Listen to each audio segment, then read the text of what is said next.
Good morning. It's April 13th, 2022. It feels a lot more like it's mid-January right now. Either way, we are halfway through April. Welcome to Triggered. I'm Cory Morgan.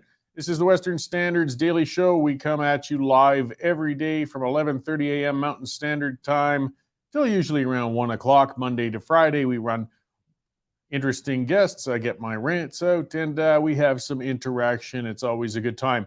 I do like to constantly remind everybody it is being live. Let's take advantage of that. Use the comments scroll, send comments my way, send questions towards the guests, or even have discussions with each other on the comment scroll. We just do have to, of course, keep it fairly civil in there. I mean, we don't always have to agree with each other. Echo chambers are boring, but watching a bunch of people screaming at each other and calling each other names is not terribly exciting either. And if you really want to get into that, follow me on Twitter at Cory B. Morgan. That's where we can really get into the cesspool of the more negative discussion. Here, we're going to try and be a little more productive with these things. So good to see you all there. David, Randy, Scott, Ashley, Dash, lots of people. It's chilly in Edmonton as well. Northern BC with Sheila. I just love seeing how we're getting people coming from all across the country. We had a good contingent from the Maritimes out there for one of those earlier shows. I love watching you all checking in and seeing where everybody is coming in from. We're the Western Standard, but we speak to issues all over. And my first guest will be talking about Canadian issues. It's Western Standard's Parliamentary Bureau Chief Matthew Horwood, and he has been writing a number of stories, of course, on federal politics and international politics and things such as that. We'll discuss what he wrote on this week. Then I've got Dr. Monty Ghosh. He's from the Canadian Society of Addiction Medicine, and we're going to talk about addiction treatment, harm mitigation, things like that. The opioid crisis, I mean, it's huge. It's impacting everybody. It's big. There's a lot of misconceptions. There's a lot of anger. There's a lot of different points of view on how we can address this growing issue that's really turning into a massive problem. I'd like to speak to, and I'm looking forward to speaking to a guy who works directly in it, working on how we can treat people, get them back into society, get them better. It's better for all of us. So that'll be a great conversation. Now, in the meantime, let's see what's got me wound up today. Well, the protest season is coming. Again, it doesn't seem like it outside, but we're getting into spring. Things are getting warm. So wet'suwetin' was a trending term in social media last week as anti-energy protesters backed by various vacuous Hollywood celebrities did their spring warm-ups for the protest season. David Suzuki, of course, attended anti-energy protests as usual, but he did manage to keep himself from calling for the bombing of pipelines this time, so I guess we can give him a little credit there. A handful of idiots glued themselves to the doors of an RBC branch in Nanaimo. They were demanding the bank divests in all investment from the Coastal GasLink project. They did cut them loose and, gave them tickets and let them go. I think they should have left them glued there and fed them a bunch of laxatives and had a live feed camera on them. Let's make an example of these guys. They really want to hang out there. Let's give them what they want. But of course, in our society, we don't do such things. They are lucky that all I can do is talk about things I'm not actually in charge. Now, the flakes out there, they've been cooped up for 2 years and they're chafing to get out protesting in force. That's why I'm saying they're just warming up right now.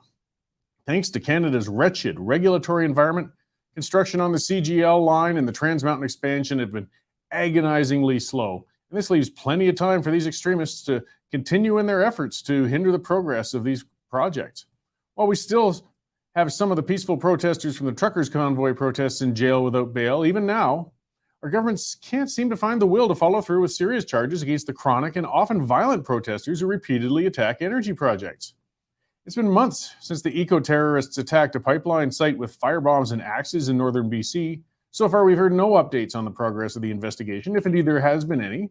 How they've misplaced 20 terrorists in an isolated northern BC community, I don't know, but apparently they can't seem to find them. There have been no arrests and no warrants issued yet. Do we have to wait until they actually kill somebody? Because with the way these terrorists have been escalating their efforts, it will be just a matter of time. Now, if the government put half the effort into quelling illegal protests against energy projects that they did in banning bouncy castles from Ottawa, most of our pipeline projects would probably already be done by now. In a recent CBC story, yes, the state broadcaster, a BC Supreme Court judge actually asked prosecutors to consider contempt of court charges against 27 people who were arrested last fall while illegally and dangerously setting up blockades on roads in northern BC. Consider charges? 6 months later, no less? What the hell does it take? Why does a judge have to ask them to act? It's no wonder the protesters feel they can assault workers on projects with impunity as they did in February. They're right.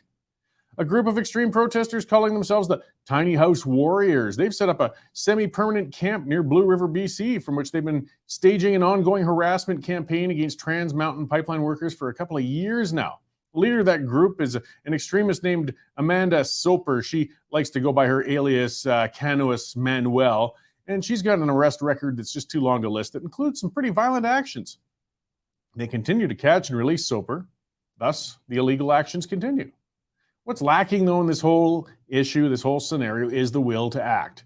I mean, Trudeau has proven the ability of the government to quell even a massive protest supported by a large segment of the population, and he was even willing to invoke a version of the War Measures Act in order to do so.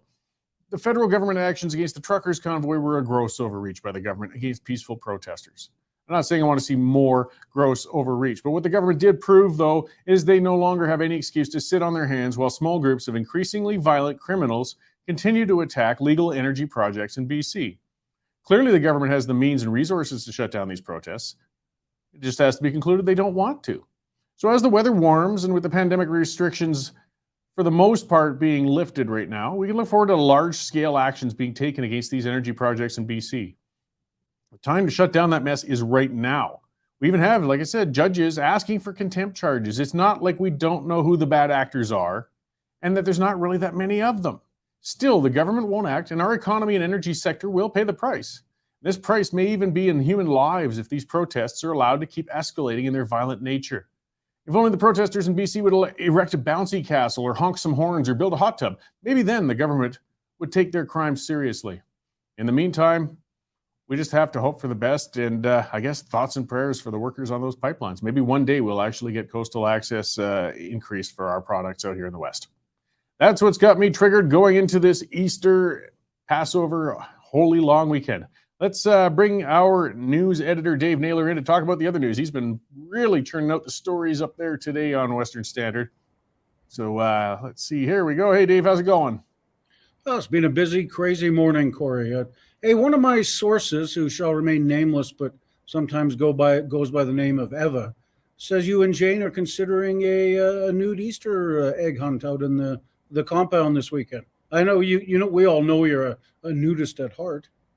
Well, yes, I like to go out, al fresco when I can, and being Prentice, in a rural area, it really helps, just kind of freshen up and greet the spring. But with this weather coming in, there's not going to be much to be seen anyways. Not that I was ever exceptionally gifted anyhow, but most things I'm certain will be tucked away for the weekend. But we got to get our spring romp out of the way before I get those new bees into the yard. So we'll see what happens there. I'm glad Eva was interested, though. Yeah, well, you got to be careful this weekend for shrinkage, Cory, because it is going to be chilly. Well, that's what I mean, and when you had a small stack of coins to start with, you can't afford to spend much. All right, well, that's enough of that. As we've said, very busy morning this morning. The aforementioned Eva's got a story up on Pat King, one of the main organizers or spokespeople of the trucker convoy protest in Ottawa, has been denied bail once again. He's been behind bars since February 18th and has even got some new charges laid today, including perjury. Our Chris in Regina's got an update on the hospital situation there. It's not looking good. Being treated in the hallways and the waiting room is now the new normal practice in Saskatchewan, as they are being swamped with hospitalizations. Canadian Forces troops are in the air, being deployed again overseas. They're off to Poland to help with the resettlement of Ukraine refugees in that country. 4.7 million people have now fled to Ukraine ahead of Putin's thugs, and it's good to see Canada pitch in and offer a helping hand. Our Mel Risden has got a story on the Calgary Police Service, looking to hire a few good men and women. They're very short-staffed right now, and we've talked to some officers who are frustrated about staffing levels and being overworked, and the force is now trying to do everything they can to hire 135 new officers this year. Speaking of the Wet'suwet'en protest, Cory, you remember Amber Bracken, a journalist from the Narwhal, being arrested inside the protest site. She's been given all sorts of awards, even though the RCMP have questioned what exactly happened and said she didn't even tell tell them that she was a journalist until after the cuffs were slapped on. Bill Gates is in Vancouver today at a TED Talk, greeted by the usual vaccine protesters. He's kind of calling them all a little strange and a little weird. He doesn't quite get what they're talking about. Our Dave Makachuk takes a look at the Pierre Poilievre campaign and his thoughts on how well that's going. And our Mike Thomas has got a story on Elon Musk making a gazillion dollar offer to buy all of Twitter and take it private. Actually, $43 billion he's offering. The Twitter board is in an emergency meeting as we speak, trying to decide what the heck they're going to do. So maybe for a quick enough, Cory, we could pool our money and put in a counter bid. What do you think? Well, like I said, I've changes in demand around with me as much as I've got to spare, but we'll see what we total around here. Maybe we could get a piece of that. Yeah, at least a share or two anyways. So yeah, our staff's been busy little bunnies. We got tons of stuff scheduled out over the next 3 days. So I wish all your viewers and yourself a happy Easter, and there'll be lots to read on the website over the long weekend. Hey, thanks. Yeah, there actually was a live rabbit scampering around our newsroom this morning. I saw that. I thought it was like some sort of Easter practical joke. Yeah, no, well, I didn't know we had an open animal policy, so I'll see what I can capture out in Pritis to bring in to share with everybody next week. Yeah, as my mom says, those rabbits make good eating. They can. All right, thanks, Dave. We'll Take talk care, to you later. So yes, lots of stories on the go, as always. So that reminder to everybody, as we can see that the content is getting up there. We have a number of reporters across the country and here in Calgary, and we are doing that because you guys have subscribed. Subscriptions have been fantastic. Those stories, as we were talking about with the Wet'suwet'en, and you know, the media, and they're looking to give an award to these clowns, it's just gotten sick. It really has. The mainstream media, they were embedded with the protesters on the ground, in a cabin, pretending to be protesters, pretending to be reporters. I don't know what they were, but that's the state of media now. And these guys get an award for this crap. Well, we respond only not to the government. We don't respond to the government. We respond to you guys, subscribers. That's who we answer to. And so far, it's been fantastic. You guys have been coming out. And those who haven't subscribed already, hey, now's the time to get on. Go westernstandardonline.com/membership and take out a subscription. You know, for $10 a month, best money you'll spend all month. And if you take it out for a year, it's $99 for a whole year. It gets to be even less. And if you use that coupon code TRIGGERED that you see right there, you'll save even another $10. That helps us keep rolling. That shows those numbers for us and allows us to keep getting more and more reporters, get more gear so we can try and make me look a little prettier here in the studio, all that good stuff.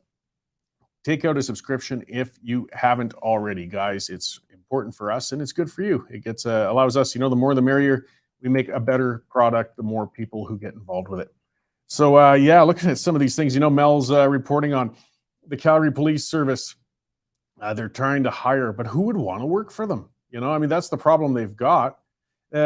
Constantly abused by the police commission, crazed city councilors, and the RCMP. You know, this is a national thing, actually. Police in general can't find anybody who wants to do that job.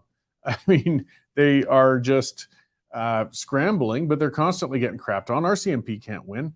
Local police can't win. I don't defend them with every action they do, but they get between a rock and a hard place. I mean, you're directed by your bosses to enforce the law.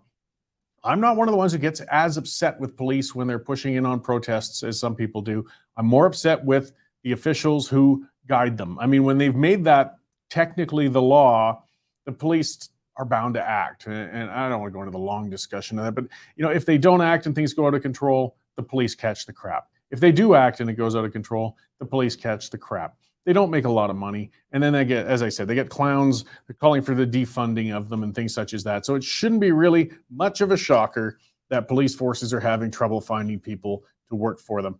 I'm more of the libertarian point of view. You know, if we really want to go without police, I'm okay with that. But let's bring in some good stand your ground laws, open carry laws. Let me take care of myself. Let my neighborhood, perhaps, you know, we get all our neighbors down Pritis Way to pitch in. And we'll, I mean, we got 40-minute police response times down there anyways. And we could hire our own private police force to take care of the area. Hey, you defunders, don't worry. We can take care of this. And I'll take care of my own property. Just leave me alone. If that's really where you want to go. But it isn't. They just talk big. Ongoing, as we saw from Chris Oldcorn, our Saskatchewan reporter, has been writing, and yeah, there's quite something going on in Saskatchewan. Their healthcare system, again, and we're seeing this across the country. We're seeing this everywhere, and I've talked about this at length. There's hospitals are overwhelmed. It's not even just COVID. It's just the fact that the system can't keep up. The system's broken, and people have to start realizing this. They got to admit this. So they got people, getting hallway care in Saskatchewan right now. If COVID really does resurge hard and really starts hospitalizing a large number of people, they're really up the creek in Saskatchewan. 2 years into this, and every province in the country has been incapable of expanding, at least reasonably expanding their healthcare capacity. That's why we got to start actually looking at the system, guys, because we've spent more money. Heaven knows we've spent more money. We've massively increased spending, and still we're as vulnerable as we've ever been. Got to set aside the ideology and embrace the reality that despite what we've been told for many, many years, our healthcare system isn't the best in the world. It's actually a very vulnerable one that leaves us hanging when we need it most. And it's a terrible situation to be in. Let's hope not too many people have to die in hallways before they figure that out. So just to go further before I get on to Matthew, I just had a story I was looking at too. There's groups fearing a partisan inquiry. There's 15 civil liberties groups petitioned cabinet for an open and independent inquiry to the Prime Minister's use of the emergency police powers during the Freedom Convoy. And I don't like the way that was phrased in there. Again, as I like to put it, it was Trudeau using a version of the War Measures Act, because that's what it is. It was, the old War Measures Act was repealed and it was replaced by this with some different phrasing, but that's what it was. It's an act for extreme circumstances where you can suspend the civil liberties of individuals to deal with an emergency. One of the clauses, at least the people writing the act, said they have to, that they put into it, they said there has to be an inquiry within 60 days. So by April 24th, there has to be an inquiry into this thing and see if it was justified. We know it wasn't justified. But these civil liberties groups, they don't feel very confident that the inquiry is not, going to be partisan and slanted one way or another and not lead to good outcomes, productive outcomes, learning from what was clearly a mistake. And I don't blame them. I don't hold a lot of confidence that cabinet meeting and that inquiry is going to come to any good outcomes. But who knows? Who knows? So sometimes politicians will suddenly find principles and things happen that we didn't anticipate. Okay, so before I bring my next guest in, who, as I said, is from Ottawa, Matthew Horwood, our Parliamentary Bureau Chief, let's talk about the other part that pays our bills, and that's our sponsors. And one of our sponsors is Bitcoin Well. Check them out, guys, bitcoinwell.com. They're a Western Canadian company. They're publicly traded. One of the biggest things holding people back, well, I think there's kind of two things holding people back from getting into digital currencies. One, we don't really understand what the heck they're about and how you even can get in. I don't blame them. I mean, it was very confusing for me as well initially. I mean, this is new. This is unusual. A whole different currency, a side currency. How is it safe? How would I buy some? How would I sell some? The other part, of course, is fear. You worry that you're putting your money into something that's going to rip you off. Bitcoin Wealth covers both of those, so you aren't in trouble with that. Their whole thing, as you can see with the Bitcoin Academy, their whole business model, their site is based on helping you, facilitating your entry into the digital currency world. And it's not one of those services that's going to send you a PDF file in hieroglyphics that you're going to have to try and figure out and sort through and figure out how it works. They do one-on-one personal service. As you can see, you can buy Bitcoin in person, like they're a Western Canadian company. You sit down face-to-face with somebody, not a distant call center, not an email. They call it white glove service. And if you're in one of the cities that doesn't have Bitcoin employees to help you face-to-face, like in person, they still will do Zoom meetings so you're talking to a real person on the other side. And they'll educate you and find out if Bitcoin is for you and how you can practically use it for paying your bills, saving money, hedging your savings against inflation, and a great number of things. So check them out, guys. It's a good, again, Western Canadian company. We like to stay local. Bitcoinwell.com. See if they're for you and take control of your money. Okay, let's bring Matthew in. I see him in the lobby there, and I know he's got to be just bursting with a lot of stuff to talk about because it's been another exciting week in Ottawa to review. So, hey there, Matthew. How's it going? Pretty good. How's it going, Cory? It's been all right. I'm getting ready for something of a long weekend, I guess. Oh, yeah. Yeah, same here. Right on. So is the weather a little better for you guys out there? I know Manitoba and Saskatchewan are getting hammered, and we're in the midst of the second winter right now. How are things as far east as you are? Oh, yeah. No snow here. Just a lot of rain. Very dreary today, but we're definitely getting into the summertime. The leaves will come out eventually for us. Oh yeah. So yeah, with your top stories, I guess where to start. We are officially in the sixth wave. That's something you wrote recently on. Dr. Tam has informed us all that it is now time. We've hit the sixth one. Yeah, we are officially in the sixth wave, apparently. I think I have the same view of you as you, Cory, where I'm a little bit more libertarian about the restrictions. If people want to mask, if they want to get vaccines, if they want to lock down, they can do that, but not about mandating those things for everybody, enforcing them. So that's really my big fear, is that, and my hope is that we don't go back to these more restrictive measures that we've seen over the past couple months. So yeah, obviously don't want anybody to be harmed by COVID. Want to take all the measures we can to keep them safe, but don't want to impact people's quality of lives and take away from their freedoms, their ability to make a living, and their mental and physical health. So we'll see what happens with it. Seems to be evidence that the wastewater levels are already going down a bit, but we'll just have to wait and see. Yeah, well, I mean, I think some things are changing. Perhaps, like, we're not seeing it, say, as we were working towards the fourth wave when the warnings were coming, or even the fifth. I mean, there's still some of the usual suspects screaming, the doomsayers and the chicken littles. But for the most part, people are at a point of, oh, okay, well, it's the sixth one. Like that, there's more of it's not really getting the country on edge like it used to. I think we're starting to accept that this isn't going away. Yeah, exactly. The fear around it is definitely going down. People have acclimated to the warnings and all of the, as you say, the sky is falling type people. And we also have the seasonality of viruses. It's never going to be as many people dying from any kind of respiratory disease as we get into the spring and summer months. So I think the messaging, in some cases, the fear mongering around it doesn't match the reality on the ground. Yeah, and I mean, again, we don't, I guess, necessarily want to be too complacent, but for people who are vulnerable, I mean, hopefully we're learning. If we can isolate the people who are truly vulnerable, we can mitigate the harm this could cause and just let everybody else get on with their lives. At least that's my hopes. Oh, for sure. There's definitely a way to protect people who are vulnerable without, impacting negatively the rest of the population. I think there's a way to balance that. We're finding that way. Yeah. So we've got a federal race going on for the Conservative Party of Canada leadership. We've been covering, of course, Poilievre was out here with massive rallies he's been holding and a lot of turnout and interest and excitement. Jean Charest is campaigning hard as well out there. I mean, a lot of people would consider him at least the second contender in this, and certainly a different political take than Poilievre. You wrote that he's looking to expand the Liberal childcare program. He is, yeah. He supports keeping the Liberals' $30 billion daycare plan, but he would also go further on that and add a rebate of up to 75% of childcare expenses for lower-income families. Patrick Brown on the same day actually came out and said the same thing, that he would keep the provincial childcare agreements the federal government made. So yeah, I think we're really seeing Charest and Brown set themselves apart from Pierre Poilievre on the political spectrum. Pierre, as I'm sure you've seen, has said that the Liberals' childcare program has made childcare more expensive than ever and has a very different view on these large government spending programs. So yeah.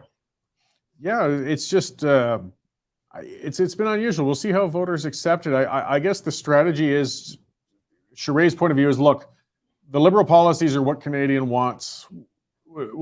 want, and we just need to change the face on who's running those policies. So he's going to campaign on essentially what the Trudeau Liberals are doing, and hope the Canadians are just kind of sick of the Liberal brand itself and switch over.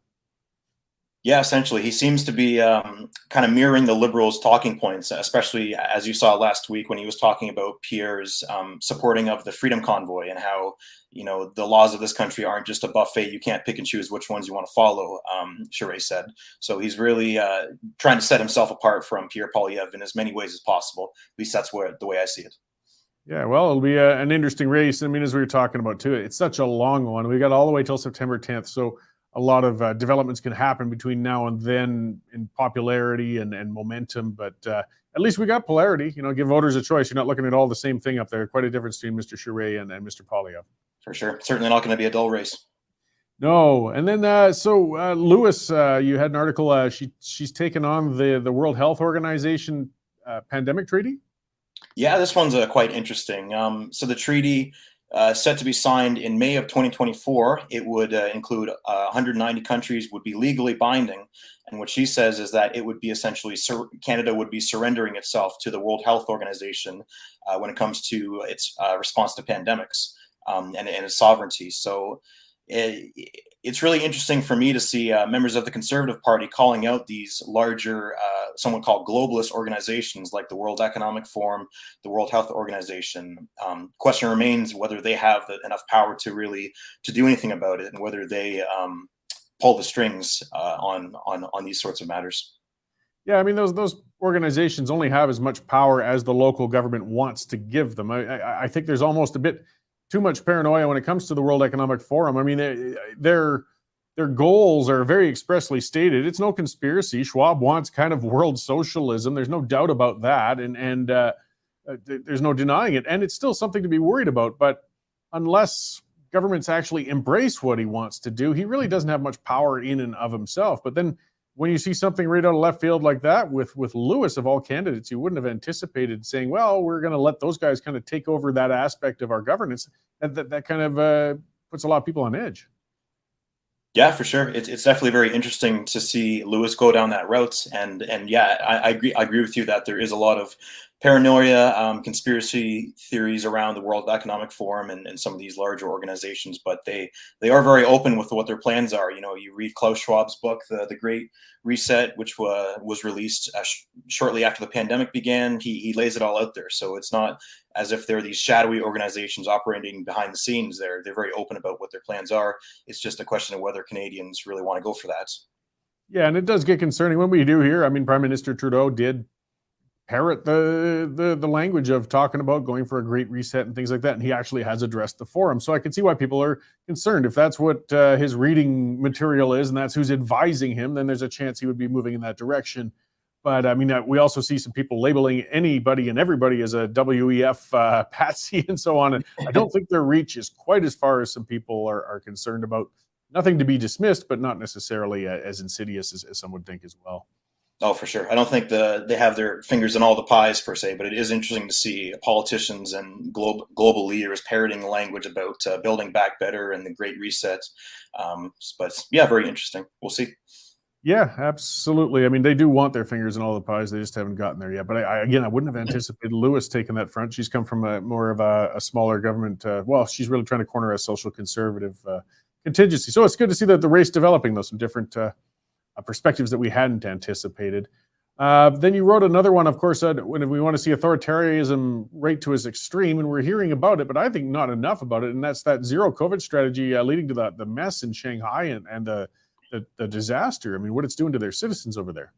Oh, it's just horrific, the footage we've seen. I mean, I've got people locked in their apartments for weeks on end that are screaming from their balconies, bags filled with pets that have been murdered by the government for possibly carrying COVID, people being herded into quarantine camps.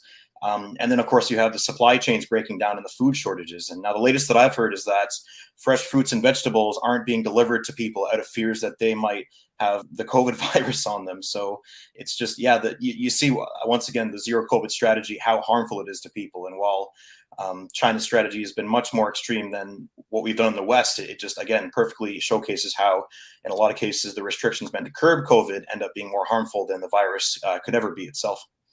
Yeah, that's it. And it's just bizarre and horrible to watch. And I mean, China's been an authoritarian state for a long, long time with some terrible policies, especially when it comes to animal rights in general.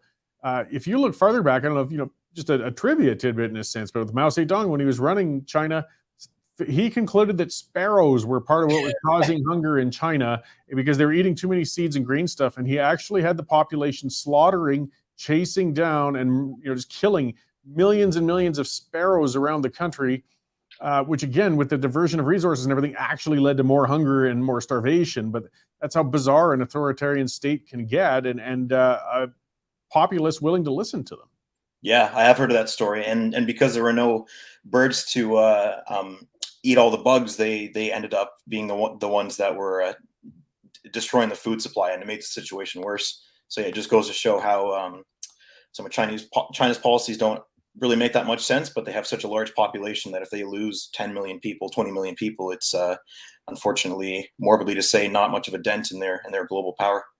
No, and it's hard to, I just look to them, I guess, as a beacon of warning for us to see how hard it is to break free from an authoritarian state. I mean, they're suffering, they're having a hard time. We saw, you look a little too young to remember, but with Tiananmen Square, when that was really a pushback by a lot of students and young people, and it got crushed just terribly violently by the Chinese.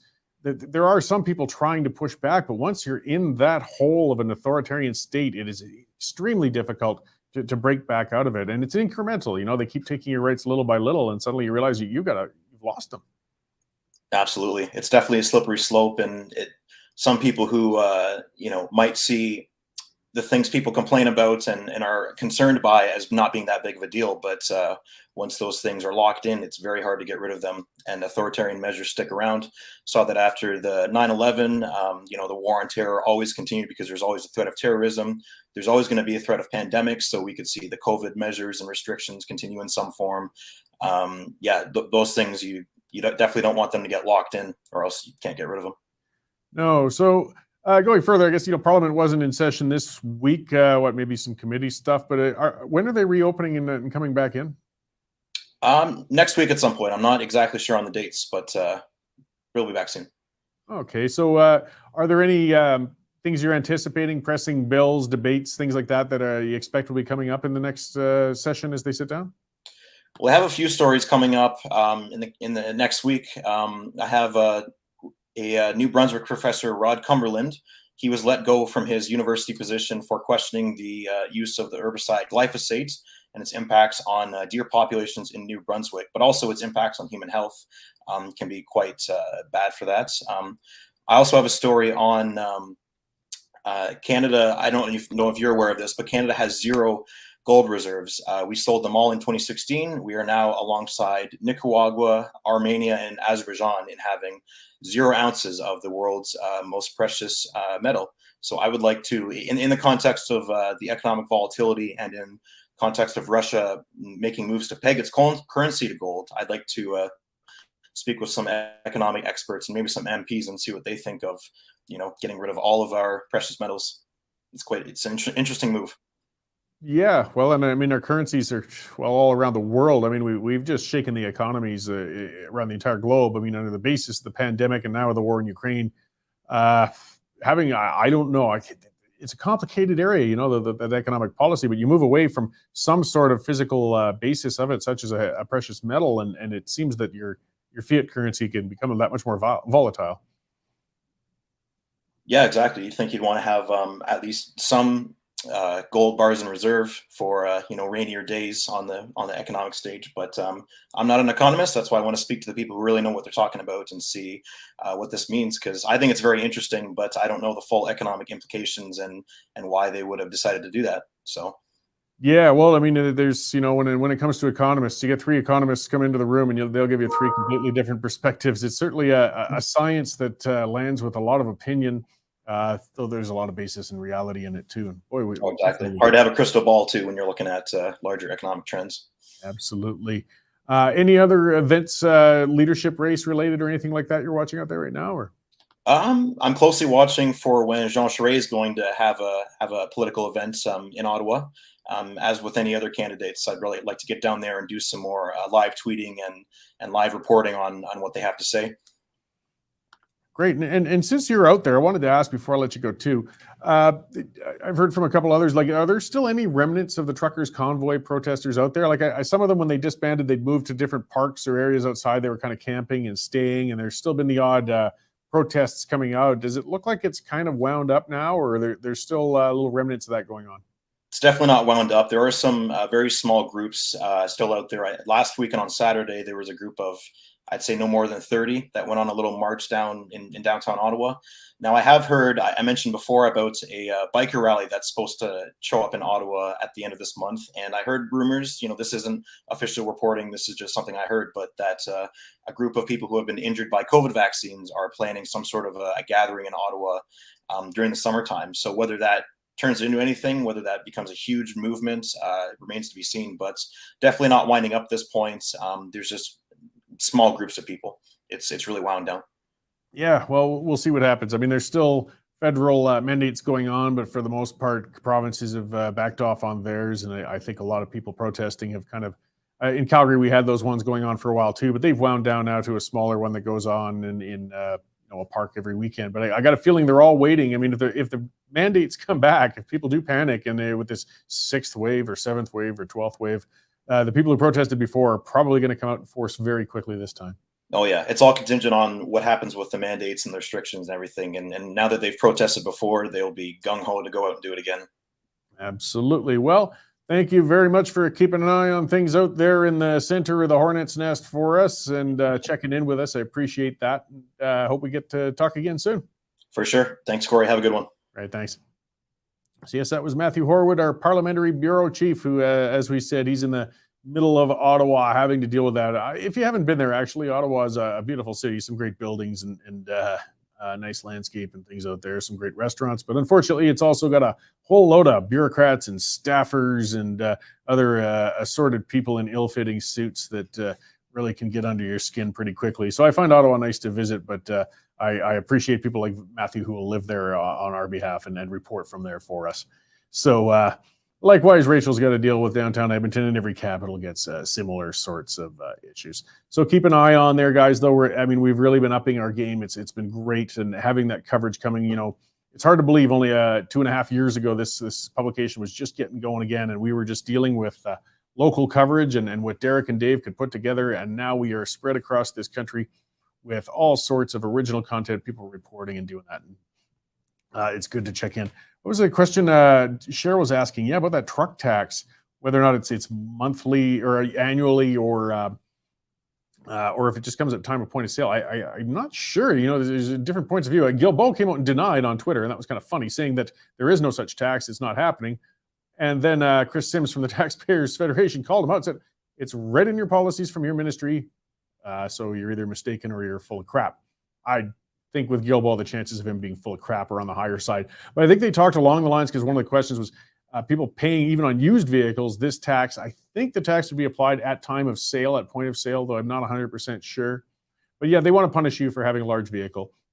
And it's interesting watching the discussions, watching some of the ivory tower hammerheads out there saying things. I saw one of those on Twitter. Of course, Twitter's got lots of those hammerheads out there along the lines of, nobody needs pickup trucks. We don't really need those anyways. And the people who do have them are just, rednecks and such. Yeah, well, okay, those rednecks are building your homes and fixing your plumbing and growing your food and finding your energy. Those rednecks, are kind of important to you. They're your city workers keeping the roads from falling apart on you. They're the landscapers keeping your lawns from overgrowing. But it shows the class war almost that's going on within Canada, right? Hey, you are a second-class citizen if you're somebody who has a pickup truck. And you know what? If you want one just because you like pickup trucks, that's good enough. It's nobody else's business why you have one. You shouldn't have to justify it. But to see those clowns, and that's a lot of that attitude, that's a lot of it, and that crosses lines politically all over the place. It's part of our problems as humans. Well, if I don't need it, nobody else does. It doesn't work that way. You don't want one, you don't need one, good for you. Leave me alone. Cut it out. And we see that again when it comes to firearms, and I'll speak to our next sponsor in a moment on that. Because a lot of those people, they don't hunt, they don't like firearms, they don't collect them, they're not interested. Fine, good for them. But then they want to take it away from everybody else. They say, well, if I don't need one, why does anybody else need one? It doesn't matter why anybody else needs one or wants one. It's none of your business. As long as they aren't harming you, leave them the hell alone. But people can't do that. They just won't stop looking over the neighbor's fence and getting on their case. So I will speaking of that, and I'm going to be at the Firearms Show in Calgary, by the way. I'll remind you at the end of the show, James and I are going to be set up down there with the Western Standard, and it's in Calgary at the Seven Chiefs Sportsplex in the Southwest.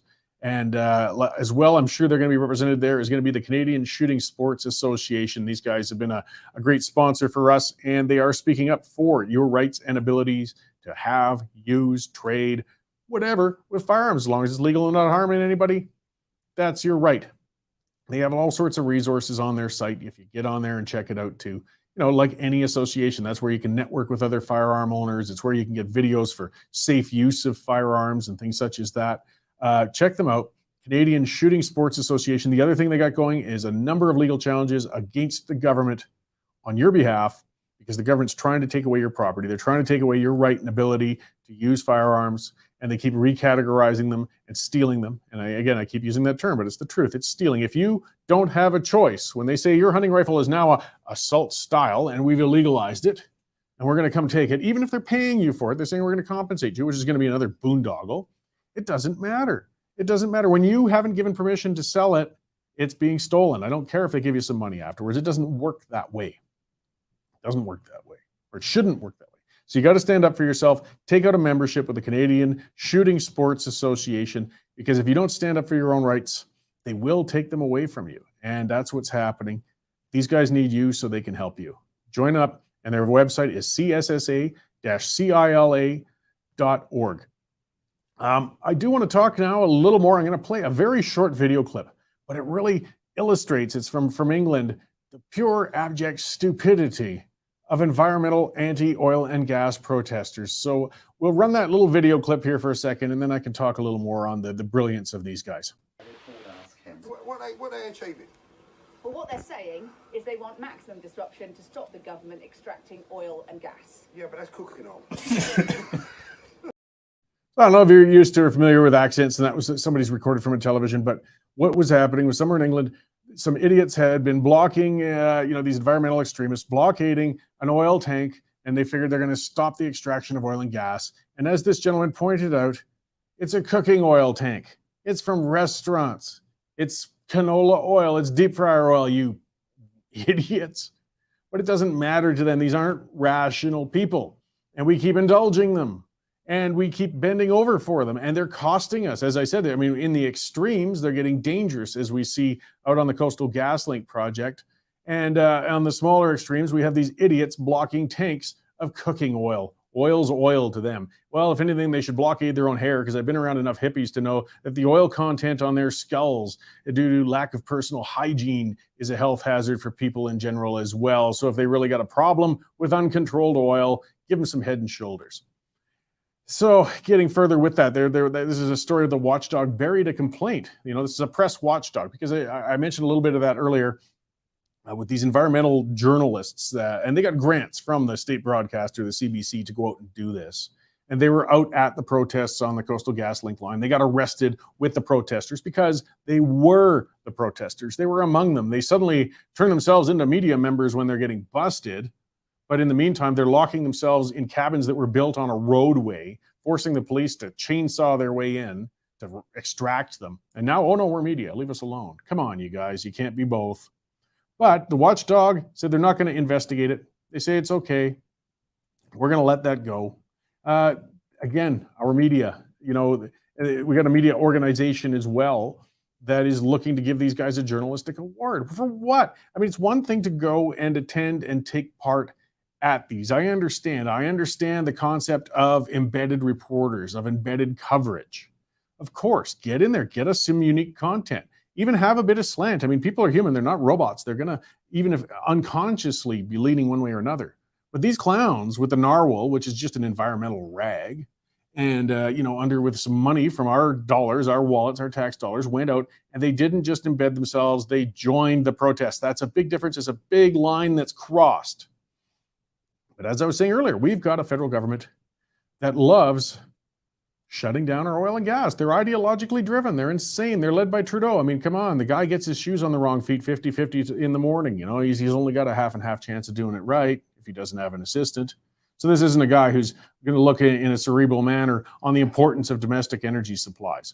So, I mean, every little way they can keep undercutting, they will do so. So when we're spending tax dollars to put these protesters cloaked as media members down into these sites, they're more than happy not to follow up on it. So, I mean, it's distressing. I mean, how do we, and that's what I get back to. It's self-serving. This is why, though, I want to see more independent media. We're responsible to you guys. If we pulled a stunt that far over the top, that foolish, and violated that many journalistic principles, we should be disciplined by it. And we'd be disciplined by you guys. You say, you know what? I'm canceling my subscription. I'm done watching you clowns. You don't deserve my attention any longer, because you've abused your position as journalists. So we reward them on the other side with tax dollars. With us, again, we're responsible to you guys.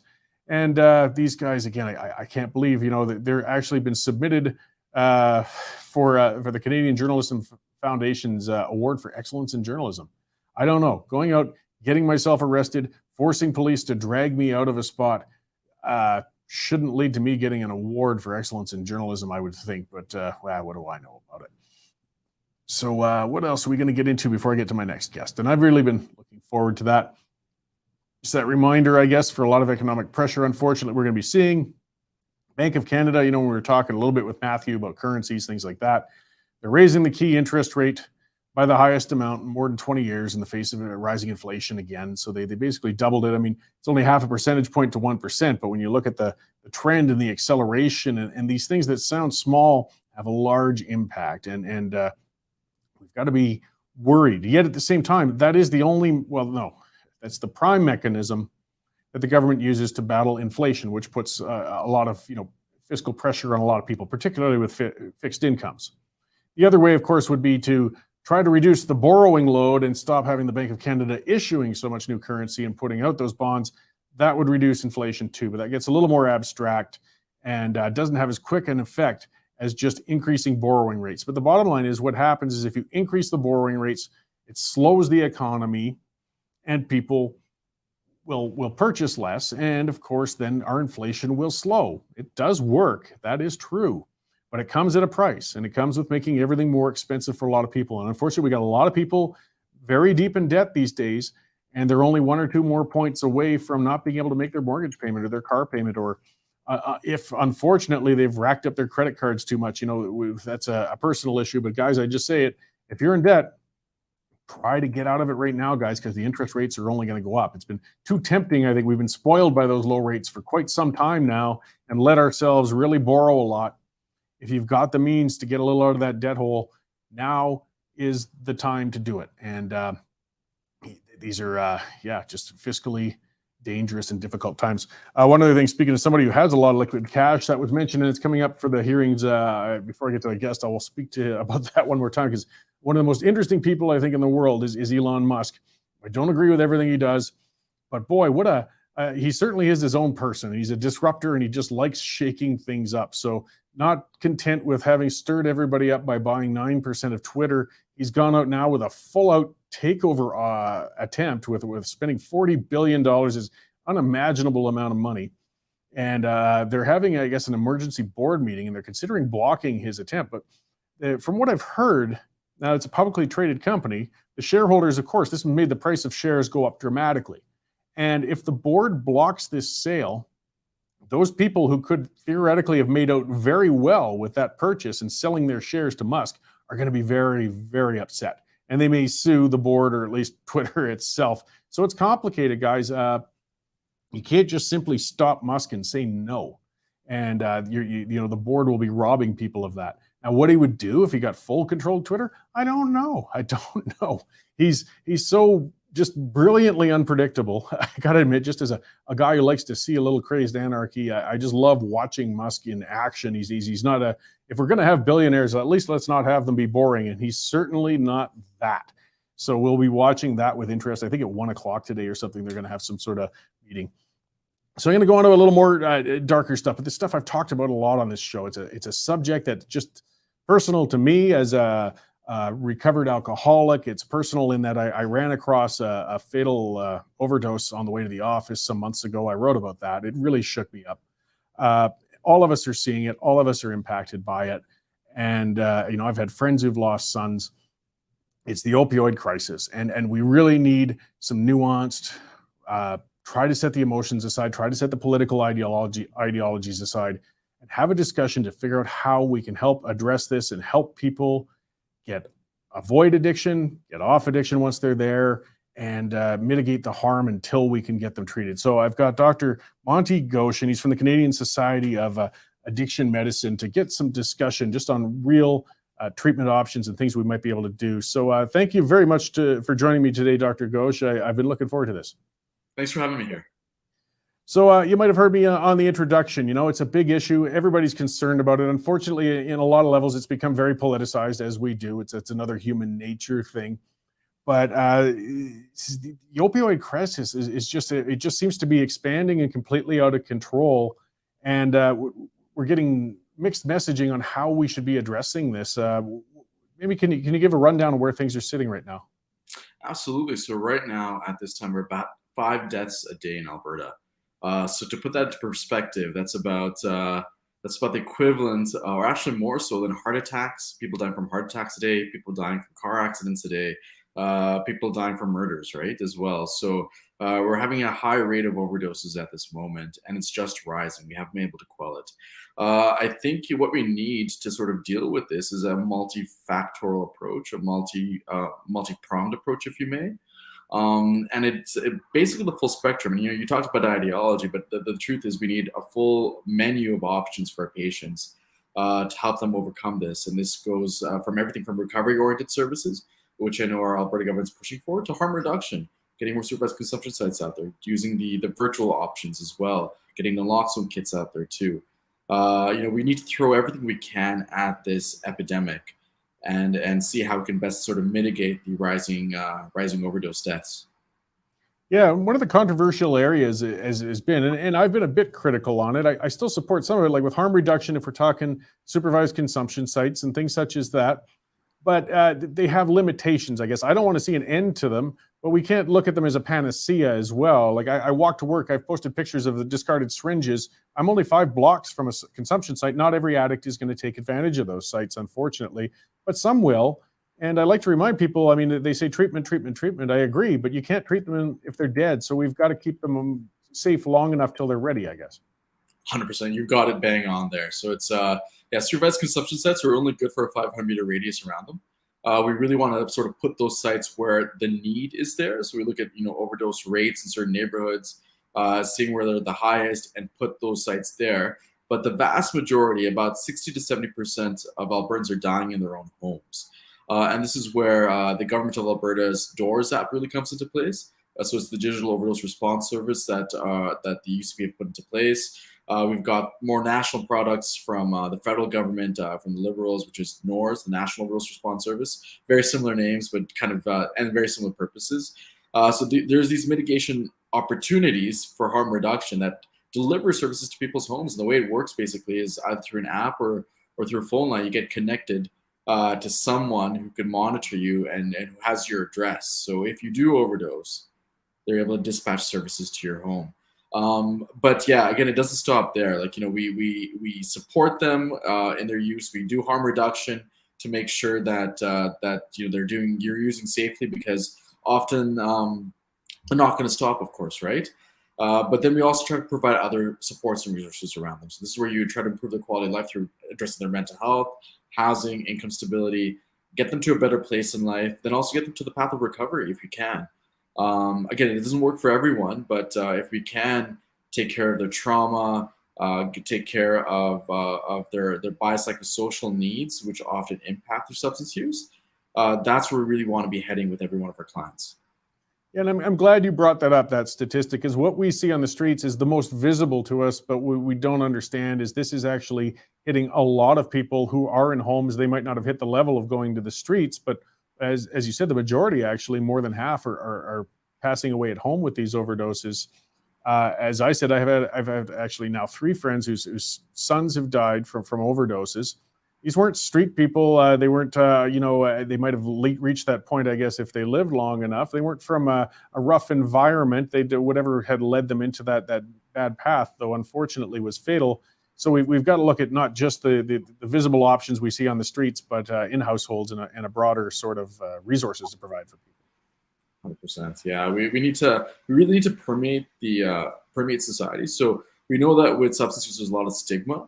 And with stigma, people don't want to seek help. They're by themselves in their homes. They don't want to go to a supervised consumption site because they don't want people to know. They don't want their kids to be taken away from them. They don't want their jobs to be taken away from them as well. And so we really need to start addressing this, and really need to start showing that people can reach for help, that there aren't any consequences with this.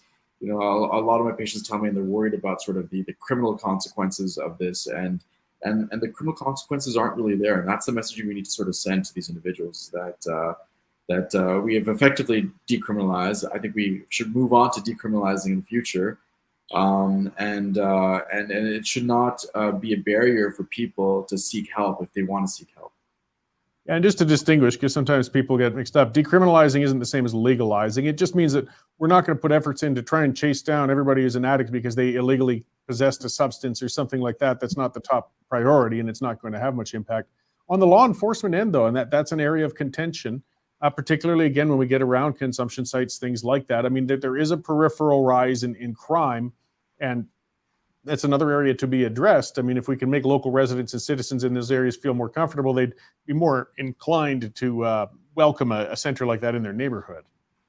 100%. So like actually there was a forum yesterday with a lot of the chiefs of police throughout Alberta in Calgary, and they discussed sort of their approach to this. And their approach is actually in favor and in line with a lot of the decrim motions. It's a different form of decrim than what would be a more liberal perspective on it, for sure. So there'd be more of a conservative stance with what they call diversion.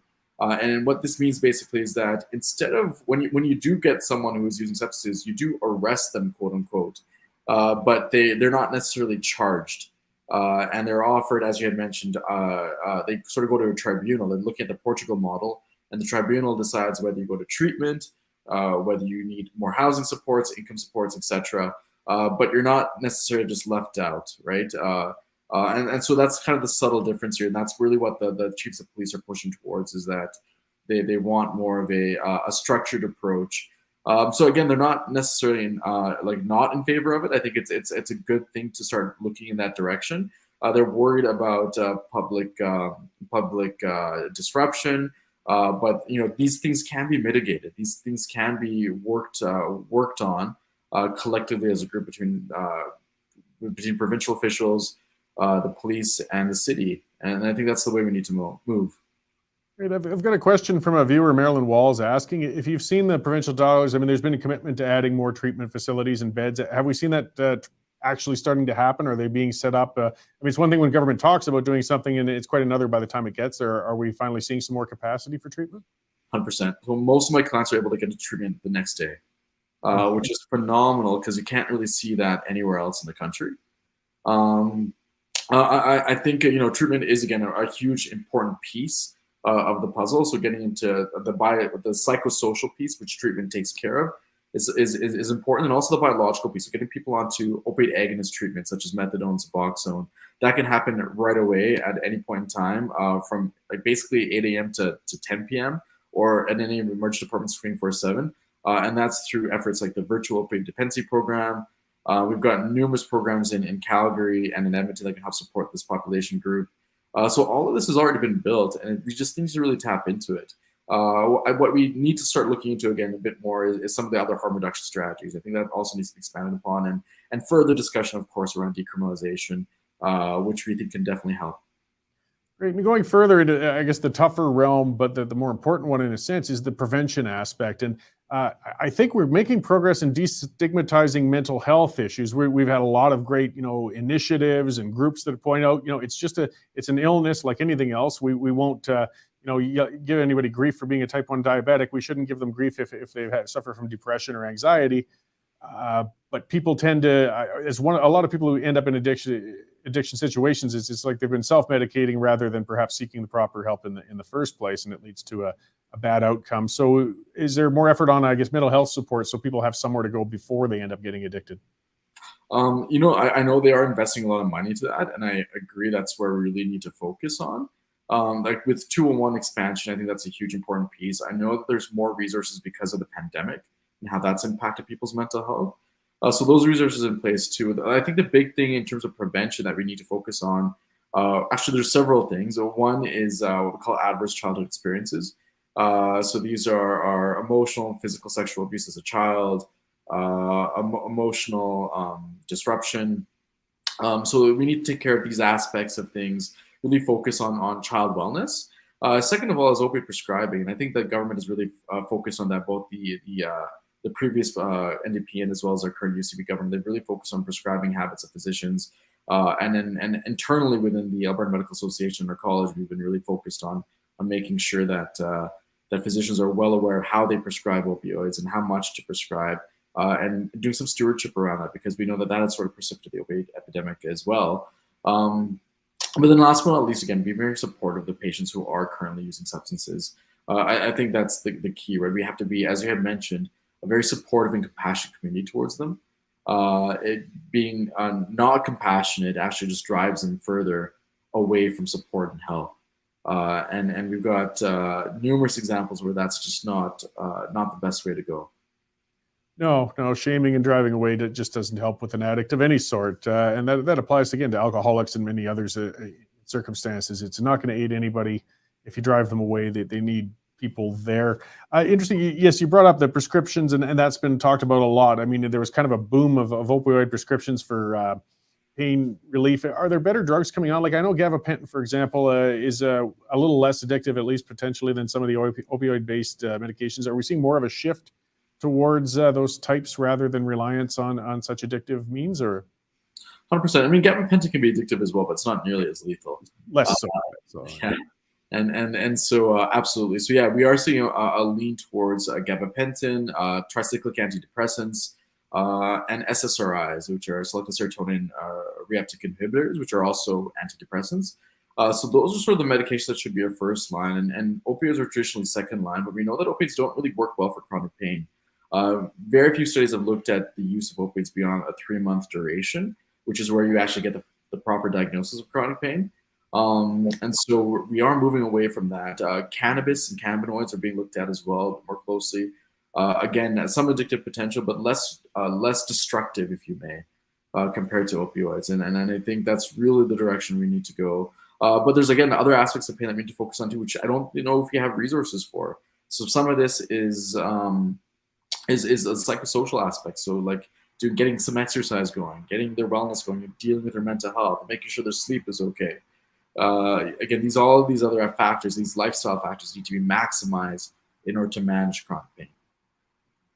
Yeah. So again, I mean, it's as we found in this discussion, there's just so many facets, so many directions. What I like to remind people of too, of the judgmental thing, even if you want to be selfish, there's no better end for you than if we could get fewer and fewer people addicted. I mean, they could be out of the medical facilities, they could be in the workplace, they can, less pressure on our law enforcement officers. I mean, so some of the responsibility, I know people don't like to think of that, but lands on ourselves as well, and how we deal and judge with other addicted people. And even if self-interest is what drives it, as long as it drives it, that they can understand that we're all better off to try and help these people. 100%. So I'll just kind of finish up though. Like I said, the harder question is prevention. Where can we work best to try and mitigate these addictions in the first place? It's hard. Again, I think dealing with adverse childhood experiences and making sure we get we nip trauma in the butt. As soon as someone experiences trauma, we deal with it and we figure out ways to manage that is hugely important. I mean, that's not where every substance use disorder stems from, but that's where a large majority of them stem from, right? And so that's, dealing with that and mental health, I think, are the first big crucial steps we need to take in order to reduce the prevalence of substance use disorders in our community. And I think, again, that's sort of the smartest way to approach this, and the best way. It has the most long-term effects later on down the line. Other aspects, that we can look at is more controlled substance distribution. We've known that doesn't work either. The more you prohibit substance use, the more societal harms are as well. So again, it's not really the best public policy strategy. But it's a very tough question. And if you can see, we sort of have 4 prongs for our public health strategy. There's prevention, there's criminalization, if you may, or enforcement. There's also harm reduction, and there's treatment. We're putting all of our eggs into the treatment, harm reduction, and the enforcement aspects of things. But you're right that the prevention aspect isn't as focused on. It's maybe something that we need to start looking at as a society. Great. Well, we've got a lot of work to do. And I think, people are, just because it's starting to impact everybody now, and they're all seeing this happen, that, hopefully we'll get more will to examine and try and figure out how to battle and stop this. Where can people find, I appreciate the work you do. Where can we find more information on what you're doing, and where can people find resources, further for these issues in general? 100%. There's 211, of course. And then if you just log into Alberta Health Services and just Google Addiction Services, Alberta Health Services, there's tons of resources there. In Calgary specifically, we have Adult Addiction Services and the HS Rapid Access Addiction Medicine Program, which is located in downtown Calgary, except walk-ins Monday to Friday, 8 a.m. to 9 p.m. So just come on down, and there's people there to help you, whether they're counselors, physicians, nurses. Help is there if you need. Great. Well, I really appreciate you coming in to talk to us about it today. Hopefully one day we'll talk about it in hindsight as we found a way to actually bring the trends downwards and we can move on to other problems once we've knocked down this growing scourge of addiction right now. So again, thank you very much for joining us, Dr. Ghosh, and we will talk again down the road. Thanks for having us here. Bye. Appreciate it. So yes, there we go. And I just wanted to have that conversation. It's so important. And as he said, if you've got issues, we've got lots of resources out there. We've got the beds. There's people who aren't judging. Call 211. That's part of it. If somebody's starting the slide down, or they know somebody who's starting to, or they see it coming, if you can nip that in the bud, potentially get in there and treat this person or direct them towards resources, we can hopefully head it off. And we've got to worry about the ones that are addicted as well. And it's easy to get upset. I've gone on a number of times about, what I went through the other year when my bar was robbed multiple times. And that was a gang of addicts. That was a gang of guys that were wrapped up in that world of drugs and ugliness. And when you see the crime aspects that can blossom from some of that, it makes it harder to be sympathetic to the people who are addicted. I know that. I'm certainly not sympathetic towards those guys who robbed me still. But overall, I mean, the ones you see them on the streets, we call them the zombies, the ones in that much rough condition. They could be anybody. They could be your kids. They could be your cousin. They could be your parents. Like, they started somewhere, and there's still hope. I mean, there's some stories out there of people who've recovered, who've gotten off it, who've gotten their life going. And if we can bring those outcomes out, we're all better for it. I'm a conservative. People call me the heartless whatnot, and I am in a number of levels. As I said, if you want to look at it in a self-serving way, fine. I like the term compassionate conservatism. I mean, our role is to take care of people who can't take care of themselves. Not those who won't take care, but those who can't. And I know for those who've been lucky enough never to have been addicted to anything, they don't know how it feels. That's why support groups are so important. That's why AA, even though I'm a faithless heathen, outside of the spiritual aspect, AA was very important to me to stop drinking, because I could get around other people who understood what it's like and what you have to go through. If you haven't been through it, good, that's great. But it makes it harder to understand. It's not so easy as some people just say, oh, just buck up and stop. It's not that simple. It's not that simple for anybody. So getting those resources, getting out there, trying not to judge. That was something Dr. Ghosh mentioned a couple of times.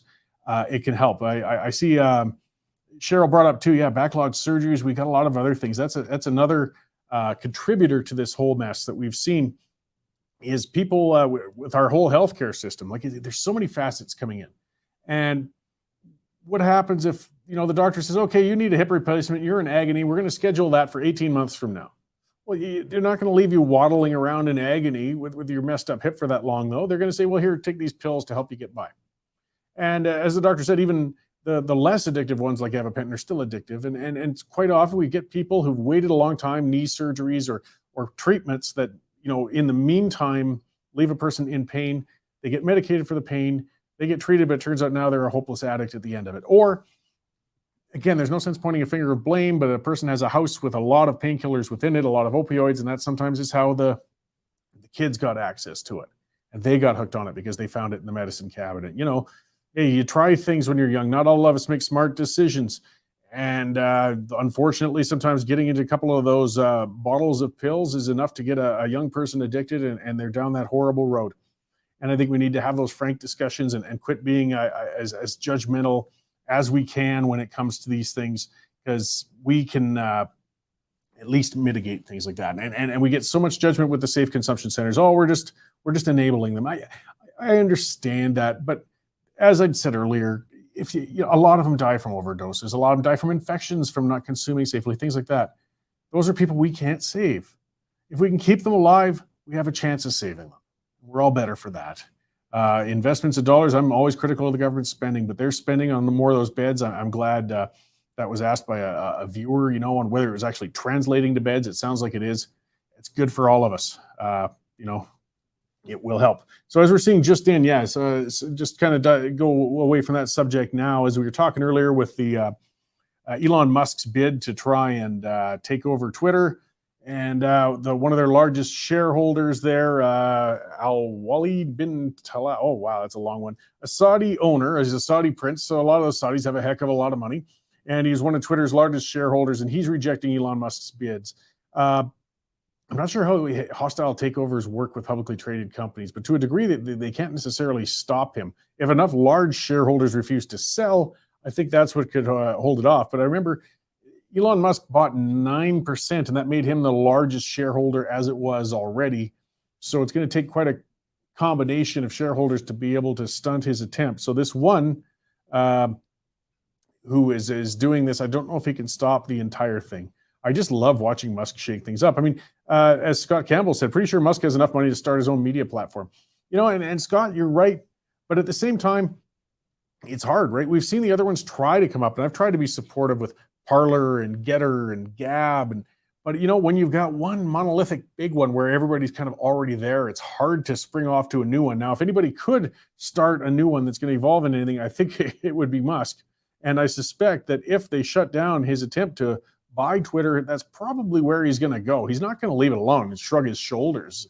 As I said, he's an interesting, volatile character with a hell of a lot of money. And he's just enjoying himself stirring that pot and shaking up this world. And I think for the better.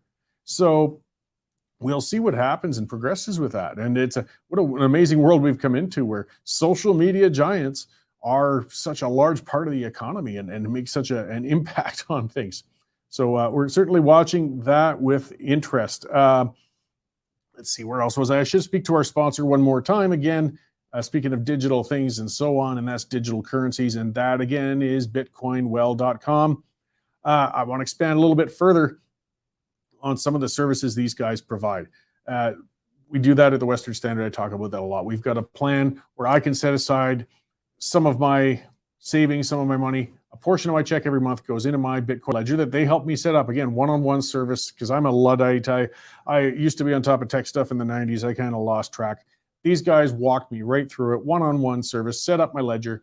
Every month, automatically, a portion of my check gets deposited into a Bitcoin ledger, and then the Western Standard actually matches that. So they help the employees with the savings plan, and it's totally optional. Of course, they don't force us to take part in it. I chose to. This is a number of other employees. And they set up these kinds of services for savings plans. And it can be corporate. I mean, if you own a company, you want to do that for your employees, go for it. If you want to nag your boss to try and set something like that up, pass it along. Bitcoinwell.com. They have plans for everything, whether it's a modest little investment or whether you want to sock away a lot over there. Their other part, aside from the one-on-one personalized service, is they're non-custodial. That means they never hold your money. You are in control of it all the time. They just are the middleman. They're the facilitator. They got ATMs all over the West. They do all the services to make Bitcoin practical for you, but they never take it out of your hands. Watch out for those other services if they say, we're going to hang on to it on your behalf. That's when you can get in some danger. That's when some of the ripoffs could happen. Bitcoin Well is not any of those sorts of things. They are a fantastic company and a fantastic sponsor. Check them out, bitcoinwell.com. All right. Let's see. I'm looking further on that old Coastal GasLink journalist. We've covered that enough. I mean, I like to talk about our superiority as an independent media outlet. And they give us so many options from, examples from the mainstream media to show us why we need these alternative outlets. I'm working on a special, by the way, where I should be sitting down with Sheila Gunn Reid and Andrew Lawton. So from True North News and from Rebel, and we're all going to talk together, alternative media getting together to talk about some of the pressures and some of this horse crap going on. It's just tough to schedule with the three of us, but we got specials coming along. So that's that reminder to people too. Subscribe. All these social media channels. You got to subscribe when you see these things popping up. Hit that bell that'll give you the alerts, so when we do something, if I do get something together with Sheila and Andrew or with some of the other news reads, editorials, you can see these coming onto the digital media as they come. Follow us on Rumble, follow us on Twitter, all of those things. Because we never know which one of these sites are going to go down. And this is how we can keep spreading the word, bypassing that odious old CBC and some of those things, and keep getting that content out to you guys. So make sure to do that. Let's see. So here's an interesting little story. Somebody saying 3 months after getting infected with COVID in mid-December, you got infected again, because that's what we're starting to see now, is you get infected over and over again. And he's saying, though, this time, this was reported that the symptoms were lighter. So, I mean, at least that's a sign that we're going to move towards the end of this thing. We've got to let this thing make its rounds, but chances are, by the end of it, it's not going to be hitting us as hard as it had been initially. Somewhere, COVID is going to come to an end, guys. We're going to get out of this nightmare. So let's see. We'll wrap up here, I think. I just want to remind everybody. So I'm going to be at it's the AACCA Easter Arms Show. It's the big arms show of the year in Alberta, in Calgary. It's at the Seven Chiefs Arena at the Sutina Reserve, and it's in Southwest Calgary off the ring road down there. We're going to be there for both days at a table. Come on down, say hi. I'll be there all day tomorrow. And hey, if you're into firearms, it's a good spot to see those sorts of things. I think it's the Alberta Arms and Cartridges Collectors Association. I think it is, but it's a big show. On Monday, I'm going to have Western Standard Saskatchewan reporter Christopher Oldcorn on. We're going to get the Saskatchewan rundown. He says he's got some big stories. He's actually coming into Calgary for a visit, so we'll have him here.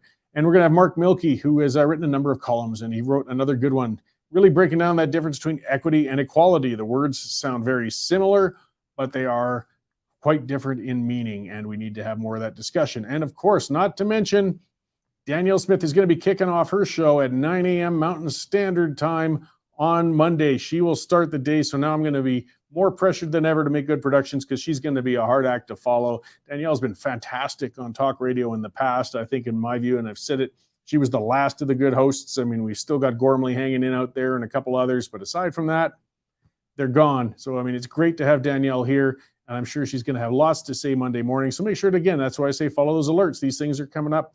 9 o'clock Monday. She's going to be on Mondays, Wednesdays, Fridays for short shows, and then Saturday for an extended one, sitting with a guest and longer discussions. Thank you all for tuning in today, guys. Have a good Easter weekend, and I will see you on the other side of it.